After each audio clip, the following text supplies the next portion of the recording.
It's a hot July late morning. We've already been out and picking berries early this morning in the field behind our house. It's not actually our field, although we'd love to someday own it, but right now it's just an open field and nobody lives there and nobody's really taking care of it, and we're just went for a walk this morning, picked some cherries on the way. He's trying to poke you. Is that very nice, Jeremiah? No, sir.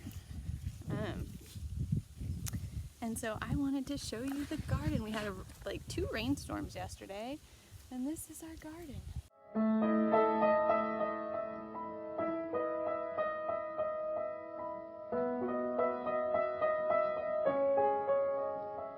And this is our garden. Over there on the hill are our cherry trees and our peach trees and our apple trees. And this is our fence. I love coming out here. We're the Rehbein family. Yes, we are. I like to sit on the back porch. And so this is the Rehbein garden. I'm going to start in the blueberries, which really suffered. So we bit off all this. None of this was here this year. And I got a big dream going. Blueberries! And so we have 2 blueberry plants right now, but I got 5 more blueberries for my birthday from my husband, and so we've got to build some raised beds to put them in. This is a nice raised bed, but some animal came. So first they got viruses, and we made it through that. We weren't sure if they were going to make it. We prayed and prayed for these plants, and then some animals came in and ate them down to the ground. And now they are, my husband built this fence around them, and if you can see, like, they've got new foliage on them. You can see those new leaves right there. Thank you, buddy. And if you can see, there's even some blueberries on this one, which is incredible. So it's really exciting. So I'm just gonna walk you through the garden so you can see what the Rehbeins have been up to since we've been moving back home. I gotta see. These are strawberries. These are strawberries. Thank you for helping. Jeremiah's gonna help with the tour. These are our strawberries. These are some June-bearing strawberries, and then we have a few herbs in here. We also had some bunny rabbits that have come in here, but this is some lemon thyme, and oh my goodness, if you just like to stick your hand in here and feel this, oh, it smells like amazing, like a lemon candle or something. Down here, these are our carrots. This is our little late carrot crop, and if you can see, I've got a little bunny in here eating these right here, the tops off of them, but for the most part, pretty excited about our carrots. Now, all these here are June-bearing or ever-bearing, or not, sorry, June-bearing, they're ever-bearing strawberries. And so I planted like over 100 strawberries. And there's actually a video that I took that maybe I should post telling the story about these strawberries. Which I may tell you at the end of this video. So these are supposed to be some poppy flowers. I haven't seen any flowers on them, so maybe they're like wait a year and bloom. Not sure. I've got green beans up this side of the row and some volunteer carrots. And then we got some more June-bearing strawberries, if you can see that, all the way up that row there. Forgive my camera angle, it's bright out here. So over here I planted these little strawberries from seed. These are alpine strawberries, and I've been so excited at how they took off. They've actually been bearing. They're just really small, and it's really hot in the first year.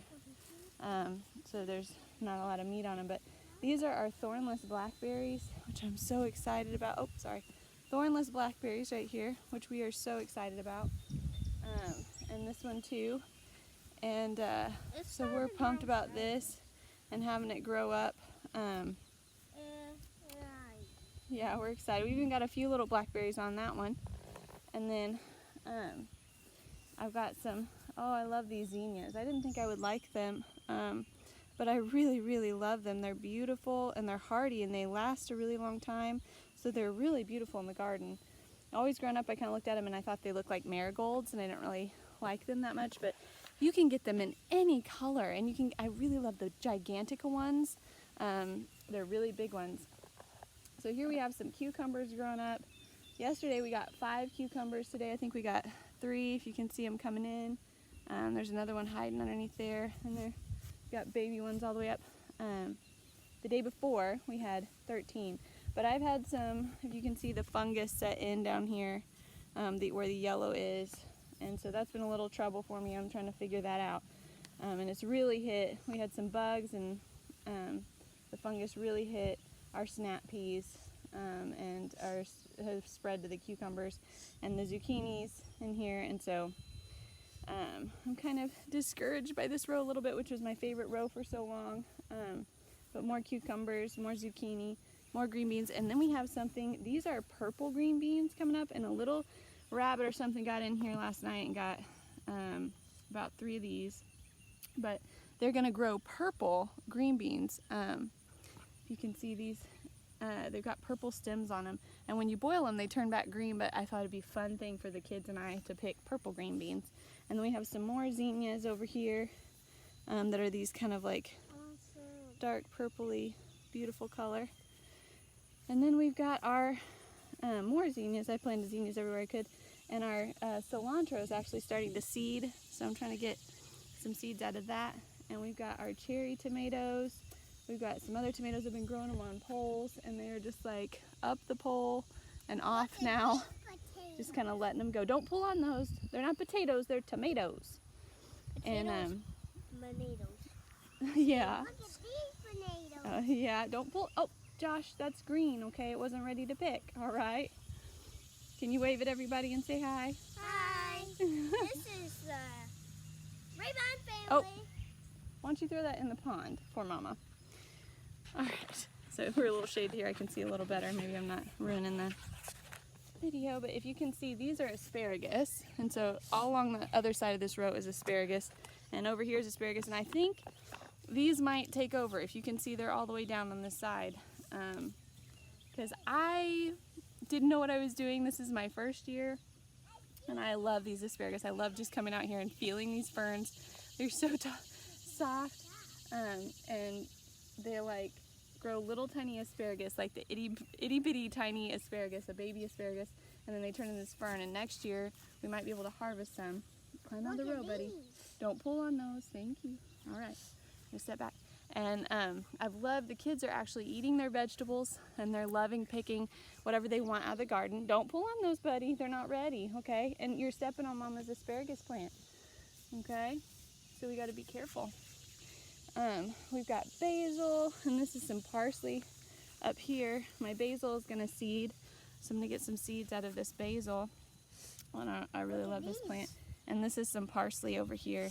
You can see it's really beautiful. Yep. I see. They're really beautiful. Yes, thank you, Jeremiah. Yeah, and we got more tomatoes, and these are my Romas, and they haven't been doing very well. I don't know what's going on. My dad said maybe a deficiency in them, but they're like rotting from the bottom. So I don't know, but we're still enjoying. Anything we get is a bonus. My peppers, I've got, I think, 11 pepper plants that made it out here, and we've got some big bell peppers. My problem is I don't know if they're green or red, but if you can see in here, can you see these big old bell peppers right there? And then we've got some baby peppers, if you can see these right in here. Little bitty like snacker peppers coming in finally. We've been waiting on those for a long time. And so we're excited about that.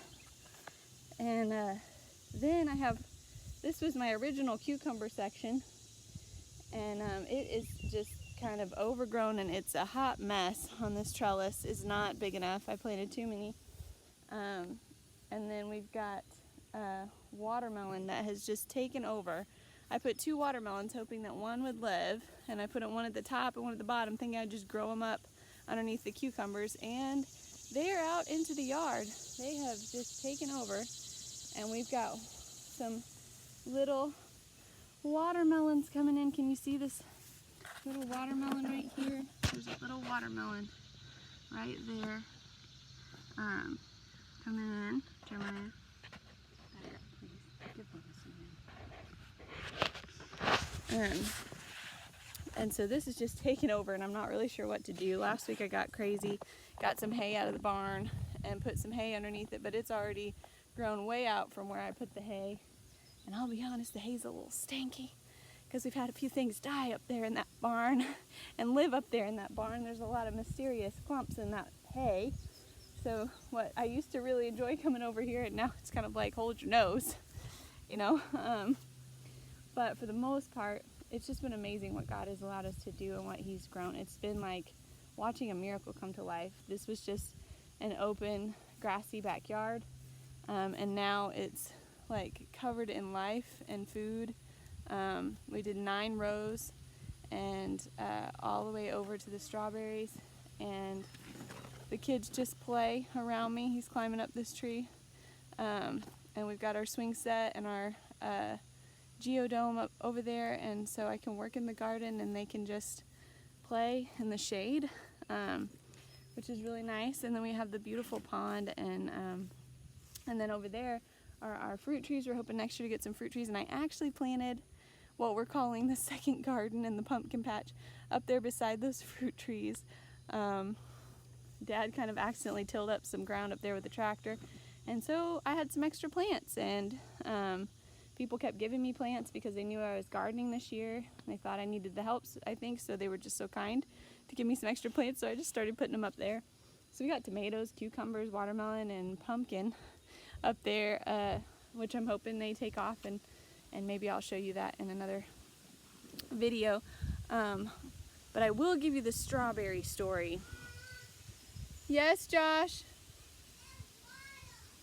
Okay, get a towel and wipe it up, please. Okay, get a towel and wipe it up, please. I'm gonna have to go in and deal with that in just a moment.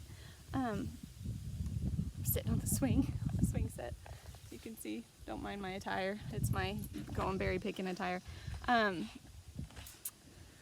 Because pink and red match. So, anywho, strawberry story.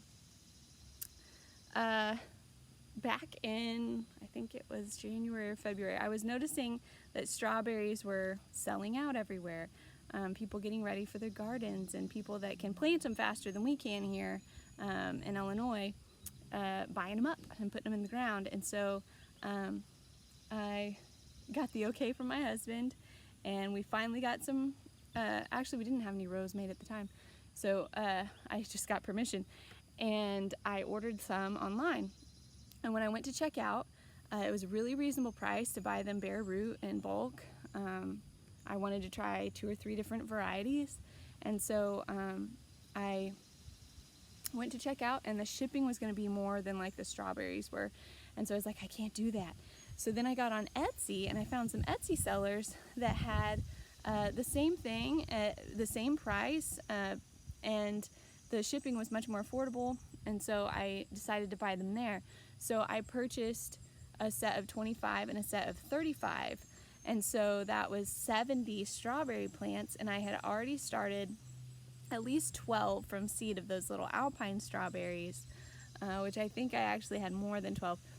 That's a lot of strawberries. So I had ordered 70, and after I checked out and paid for them, I was kind of like reading the fine print and noticed that they ship, like, they didn't say when they would ship. And at the nurseries, they don't ship until after your frost date usually, or later in the spring. And so I messaged the seller and I said, I've never bought these before on here, but on the nurseries they wait to ship them. Can you wait to ship them for me, because we just had snow a couple days ago? And she messaged me back and said, Etsy requires that we show signs of shipping them within days of your purchase. So can you please just get some pots and put them in until your ground is ready and thawed? I was like, 70 pots? Okay. So I messaged her back and I said, that's a lot of pots. And she said, just put them in the window. I'm like, that's a lot of window space. So I didn't know what I was going to do, and what we ended up doing was going to the store and buying some of those cheap, like, cardboard pots, because this is becoming quite the investment. And we waited and waited, and we were preparing for what the kids talked about as the incoming. I got some potting soil and some fertilizer, and I was telling the kids, all right, everybody watching for the FedEx man, because we've got an incoming of strawberries. And sure enough, I was up till like midnight and 1 after the kids were in bed, planting bare root strawberries in pots so that I could keep them from February until April and put them in the ground. So that was a huge adventure for the strawberries, and it was a huge investment. We all got really kind of emotionally tied to these strawberries. We only lost 1, I think, maybe 2, right, Jeremiah? And we were able to get the rows tilled up and get them in the ground. But we kept saying, for days, it was just the funny thing. It's like anytime the kids heard anything at the door, they were like, it's the incoming, it's the incoming. The strawberries are here, get ready. And we also just kind of used it. We actually used it to encourage my cousin, who's like my sister too, because anytime we just got overwhelmed, I would just say, that's a lot of pots. And the seller's name was Mary. That was her full name, but he's like, that's a lot of pots, Mary. That's a lot of pots. So anytime we were overwhelmed, we would just say that, and it's kind of a comic relief of, it's going to be okay. It's overwhelming, but we're going to make it. It's a lot of pots. It's a lot of pots. Anyway, so that's our funny strawberry story of how we got the strawberries in, and we're hoping for a big harvest next year, aren't we? Yeah. So that is our garden. We're still deciding where we're going to put my 5 new blueberry plants. I'm so excited about them. I don't know why. I've been obsessed with blueberries this year. I've been obsessed with a lot of things, though. So it's just been a completely unexpected and beautiful time. We feel so blessed that while the world has gone COVID crazy, that we've been able to be up here just enjoying this place. We're renting this house and hoping to buy it if the Lord allows. And where'd you go? Where'd you go? He's walking around me in circles. Hey. And just enjoying our family and trying to be salt and light from where we're at, which has caused us to look into new and creative ways like YouTube. And Mama, we've just there's a tick on you. Okay, get it off. Where is it? Oh, good eye, Jeremiah. Is it stuck in my skin? Okay. Do you see any more, Mama? You see more? Anywhere? Anywhere? No. Okay. It's been one of the most trying years of our lives. We moved home not knowing why. We felt like God was calling us back to our hometown, back to the state of Illinois, which is a struggling state, and found out just a month in, basically about 6 weeks in to being home and living with our in-laws in their basement, trying to find a place to live, that my husband's mom had cancer. They thought it was lymphoma, and then they found out that it was ovarian cancer, and then we started treatment, and we moved into this house. And it's just been financially rocky. My husband's had just odd jobs since we moved here. It's been a year, and we came from a very steady, very secure income. Before this, we were in the Army, and it's just been a complete walk of faith of, God, what are you doing? God, why are we here? And he's proved himself faithful, and our cup has overflowed. I mean, you'd think we were poorer than we ever would have been, and we are sitting up here in just a paradise on earth, enjoying it with our children. And there's a lot of work, and it's been very hard, and I don't want to brush over that, but he has been so faithful. And so I just want to encourage you today that he is good and he is faithful, and he is worthy of praise in every season.